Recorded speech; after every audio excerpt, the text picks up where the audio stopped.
زۆر باشە هەر سەبارەت بە دۆسیەی هەڵبژاردننی شارەوانیەکان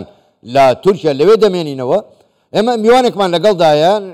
دەمانەوێت بزانین کاریگەری ئەم هەڵبژاردنە هەم بە نیسبەت کوردەوە بە تایبەتی و بە شێوەی گشتی بۆ تورکیاشتی دەبێت میوانەکەمان زۆر بەڕێز سەداد یۆرتاش پارێزەر و سیاسەتمەدار ڕاستەوخۆ لە دیار بکرەوە لەگەڵماندایە بەڕێز سەداد شەوتان باش زۆر سپاس بۆ بەشداریکردنتان لەگەڵمان لەم گەشتەی ژووری هەواڵی کوردستان 24 بەڕای ئێوە هەڵبژاردننی شارەوانیەکان گشتی لە تورکیا و بە دیاریکراویش لە باکووری کوردستان چی دەگۆڕێت هەم سەبارەت بە سیاسەتی تورکیا بەگشتی و هەم سەبارەت بە کورد بە تایبەتی بەڕاستی ئەڤ هەڵبژارتنێک دیرۆکیە دەنگێک و هەیە هانا هاتنە بژارتن دەرخست ڕاستێک و ئەردۆغان ئیقتیداراوی دەستەڵاتداریە AKP دەهەژێ یعنی هەم لە کوردستانی هەیانوها دەه باژار وەلێ خویایە دەم بەدەست خستیە بە فەرقێکە مەزن هم جی استانبول میناکێک سەرەکە بوو استانبول تێ وەنداکردن و gelek bajarên dinê Tirkiye ji destê AKP derdikevin û dengê CHP jî heye ku carekê min ji bo niha pêşiya AKP de xuya dike ji ber wê yekê jî hate famkirin ku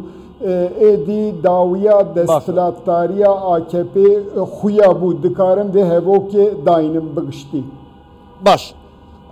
Kak Sîdad yani zorek لە هیوا هەڵچندرا بوو لەسەر ئەم هەڵبژاردنانە هەڵبژاردننی شارەوانیەکان بۆ خۆ دەزانی بەڵێ بۆ خۆ دەزانی ینی سیاسەتی تورکیا بەرامبەر بە کورد چۆنە ئایا هیچ گۆڕانکاریەک ئەگەر ئاکپارتیش لە هەندێک شوێن بکشێتەوە یان دەرنەچێ یا جەهاپە دەربچێ هیچ لە مەسەلەکان دەگۆڕێ ئەی پارتە کوردیەکان پێ دوای ئەوان دەنگی تەواو بەدەست بێن و بتوانن ئەوان کارێک بکەن بۆ بەدەستێنانی بەشێک لە مافەکانی گەلی کوردستان یعنی tiştê ku xuya dibe AK Parti Erdoğan ihtimalek mezin ve politika xwe biguhere berê guhertinek bi tundî êrişê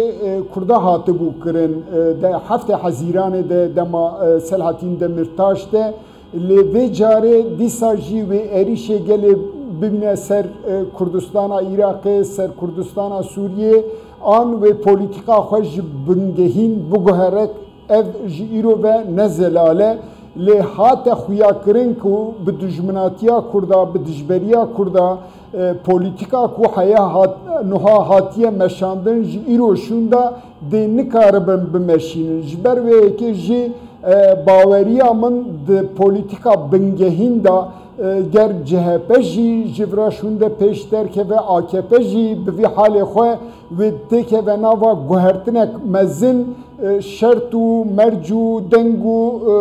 vê hilbijartinê viya mecbûr dikin ji ber ku ji her alî ve Tirkiye ber ve xirabûnê diçe ji viya jî sedemê esasî di mesela Kurd de gav neavêtine û ji ber vê yekê jî him aboriya wî him têkiliyê wî sosyal him jî navnetewî her ro ber ve xirabûnê diçe ji ber vê yekê jî AKP dengên herî xirab ya dîroka xwe ya 22 sala digire. Baş. Birê Sîdad بەڵام هەندێک لە سیاسەتمەدارانی کورد لە تورکیا بۆ نمونە ئەحمەد تورک یەکی لەوانەی کە لە داخوانی خۆیدا دەڵێ ئۆردوگان دەتوانێت ڕۆڵی گەورە لە چارەسەری کێشەی کووردا ببینێ ئەوە خوێندنەوەتان بۆ قسەیە چییە؟ Yani Ahmet Türk jî Leyla Zana jî û gelek hevalêdin xwestin ku dixwazin ku Erdoğan teşvîk bikin ji bo gavên erînî ku berê hatibû avêtin di pêvajoya aştiyê de va gavana carekî din bavêje deka bavêje navêje em ê di rojên pêş de vî yeka bibînin گر پولیتیکا خویا کو حیا آنا دمشاند ایریش برنا سر روجاوا سر کردستانا سوریه و ترکیه بردوام بکه و چاقه تابلو اکیدن دیمنکتن و درکه و پیش بریمه گرویا بگوهرینه و چاقه جی دوی پولیتیکا خویا کو حیا نوها دمشاند ویا بگوهرینه و جبو ماف و آزادی و چارەسەریya mesela Kürt de kanuna bingehîn da û di kanuna da guhertinên bingehîn û mezin çêkê ku karibe cardin Kurda qezenc bike. باش برسیداد هەندێک لە سیاستمەداران هەر لەسەر ئەوە ڕادەوەسن دەڵێن ئەو ئەزموونەی لە باشووری کوردستانەیە لە هەرێمی کوردستانەیە دەکرێت بە جۆرێک لە جۆرەکان تورکیاش سوودی لێ ببینێ هەم بۆ چارەسەری کێشەی کورد هەم بۆ چارەسەری کێشە ئابووریەکانی ناو تورکیاش.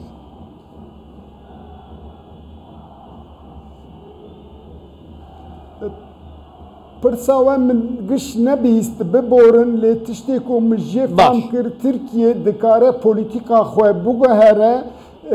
بەریا هەر تشتی bi Kurdistanê re têkiliyên xwe ku aborî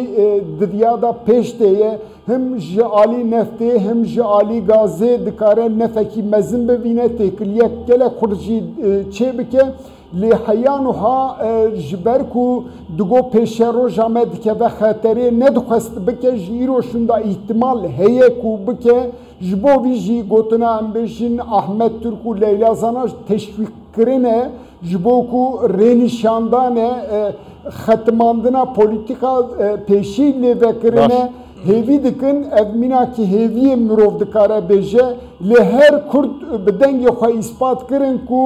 dixwazin xwe îdare bikin bê qeyyûma bajarê xwe navçeyên xwe gelê xwe îdare bikin. زۆر باشە کەواتە بەڕێزیداد ینی پێ دوایە دوای ئەم هەڵبژاردنانە ئەو کوردانەی دەردەچن بۆ سەرۆکی شارەوانیەکان جارێکی کە لان نابرێن و قەیوم ناخرێنە شوێنەکانیان گۆڕانکاریەک دروست دەبێ. Ew jî îro da nekifşe bawerî pê nabe yanî me bi rastî şîrê germ xwariye em mas jî gava tam dikin pifê dikin ji ber vê yekê jî AK Partî Erdogan dema çûyî de kesê ku pê re aşîtî dikir kesê ku pêşevanên Kurdan bûn gediçûn Qendîlê gediçûn İmraliyê gediçûn Anqerê gelek tişt masaya da dihat nîqaşkirin ew îro dihundir denin û hepskirîne ji ber vê yekê jî bi rastî baweriyek yekser pê nabe ez hêvî dikim ku ev politika çewt ji îro şûnda biguhere bê famkirin ku Tirkiye nikane bê gelê Kurd bê maf û azadîdayîna gelê Kurd nikane di dîrokê de ciyê xwe bigire. زۆر باشە بەڕێز ئەسیداد ئەگەر بە کورتیش وەڵام دێت و من سپاس دەکەم ینی پێت وایە بەبێ چارەسەری کێشەی کورد زیاتر لە 30 ملیۆن کورد لە تورکیان پێت وایە بەبێ چارەسەرێکی سیاسی سەقامگیری لە تورکیا ڕوو دەدات ئەگەر بە کورتیش وەڵام دێت و من سپاس دەکەم. Ez var bawer dikim ki êdû hatiye radeyek û werk û gelê Tirk jî êdî bi tirsandina Kurda re bawerî pê nayîne ji ber wê yekê jî divê di kanûna bingehîn de û di kanûnê de guhertinê çêbin û li vê guhertina jî di gel bê îspatkirin ku bawerî çêbe têkilî ji nû ve bê sazkirin yanî peymanek nû li ber me ez wiya hêvî dikim. زۆر باشە زۆر بەڕێز سێداد یۆرتاژ پارێزەر و سیاسەتمەدار ڕاستەوخۆ لە دیاربەکرەوە لەگەڵ مامۆی گەلێک سوپاس بۆ بەشداریکردنتان لەگەڵمان شەوتان باش.